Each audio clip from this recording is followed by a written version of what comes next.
ANMR ನ್ಯೂಸ್ಗೆ ಸ್ವಾಗತ. ಚಿಂತಾಮಣಿಯಲ್ಲಿ ಸಂಭ್ರಮದ ನಾಗರ ಪಂಚಮಿ ಹಬ್ಬ ಆಚರಣೆ. ಭಾರತದ ಹಲವಾರು ಭಾಗಗಳಲ್ಲಿ ಹಿಂದೂಗಳು ಆಚರಿಸುವ ಒಂದು ಹಬ್ಬ ನಾಗಪಂಚಮಿ.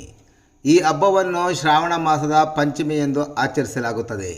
ನಗರ ಸೇರಿದಂತೆ ತಾಲೂಕಿನಾದ್ಯಂತ ನಾಗಪಂಚಮಿ ಹಬ್ಬವನ್ನು ಶುಕ್ರವಾರವಾದ ಇಂದು ಶ್ರದ್ಧಾ ಭಕ್ತಿಯಿಂದ ಆಚರಿಸಿದರು.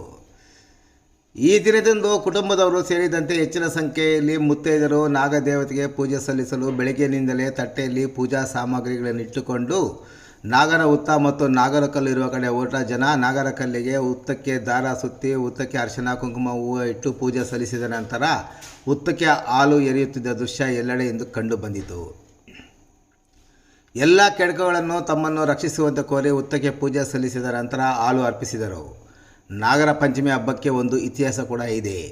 ತಂಗಿ ಮತ್ತು 4 ಮಂದಿ ಅಣ್ಣಂದಿರು ಸೇರಿ ನಾಗರ ಹುತ್ತಕ್ಕೆ ಪೂಜೆ ಸಲ್ಲಿಸುತ್ತಿದ್ದಾಗ ನಾಗರ ಒಂದು ಹೊರಬಂದು 4 ಮಂದಿ ಅಣ್ಣಂದಿರನ್ನು ಬಲಿ ತೆಗೆದುಕೊಂಡಿದ್ದು, ತಂಗಿ ಅಣ್ಣಂದಿರನ್ನು ಕಳೆದುಕೊಂಡ ನೋವನ್ನು ತಡೆಯಲಿಕ್ಕೆ ಆಗದೆ ಒಬ್ಬ ಅಣ್ಣನಾದರೂ ಬದುಕಿಸಿಕೊಡುವಂತೆ ತಂಗಿ ನಾಗದೇವತೆಯ ಬಳಿ ಕಣ್ಣೀರಿಟ್ಟಾಗ ನಾಗರ ಹಾವು ಆಕೆಯ ಪ್ರಾರ್ಥನೆಗೆ ಕಿವಿಗೊಟ್ಟು ಒಬ್ಬ ಅಣ್ಣನನ್ನು ಪ್ರಾಣಾಪಾಯದಿಂದ ಕಾಪಾಡಿದ ಹಿನ್ನೆಲೆಯಲ್ಲಿ ಈ ಹಬ್ಬವನ್ನು ಸಹೋದರ ಸಹೋದರಿಯರ ಇಬ್ಬರೂ ಸೇರಿ ಪೂಜಿಸಲ್ಪಡುವ ಹಬ್ಬವೆಂಬ ಪ್ರತೀತಿ ಸಹ ಇದೆ.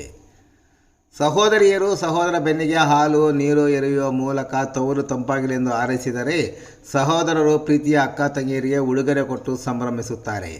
ಶ್ರಾವಣ ಮಾಸದ ಹಬ್ಬಗಳ ಸಾಲಿನಲ್ಲಿ ಮೊದಲ ಹಬ್ಬ ನಾಗರ ಪಂಚಮಿಯಾಗಿದ್ದು, ಇಂದು ನಗರ ಮತ್ತು ತಾಲೂಕಿನಾದ್ಯಂತ ಹಲವಾರು ಮಂದಿ ಕುಟುಂಬ ಸಮೇತ ನಾಗರ ಪಂಚಮಿ ಹಬ್ಬವನ್ನು ಆಚರಿಸುತ್ತಿದ್ದರು. ಭಾರತೀಯ ಪರಂಪರೆಯಲ್ಲಿ ನಾಗರ ಹಾವನ್ನು ದೈವ ಸ್ವರೂಪವೆಂದು ನಂಬಲಾಗುತ್ತಿದೆ.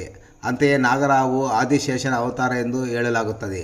ಆದರೆ ಹಾವಿನ ಹುತ್ತಕ್ಕೆ ಹಾಲು ಎರೆಯುವುದರಿಂದ ಹಾವು ಸಂತತಿ ನಾಶಗೊಳ್ಳುತ್ತದೆ ಎಂಬುದು ಹಾವು ತಜ್ಞರ ಅಭಿಪ್ರಾಯ. ಅರಿಶಿನ ಕುಂಕುಮಗಳ ವಾಸನೆಯಿಂದ ಹಾವುಗಳು ಸಾವನ್ನಪ್ಪುತ್ತದೆ ಎಂಬ ವಾದವೂ ಸಹ ಇದೆ.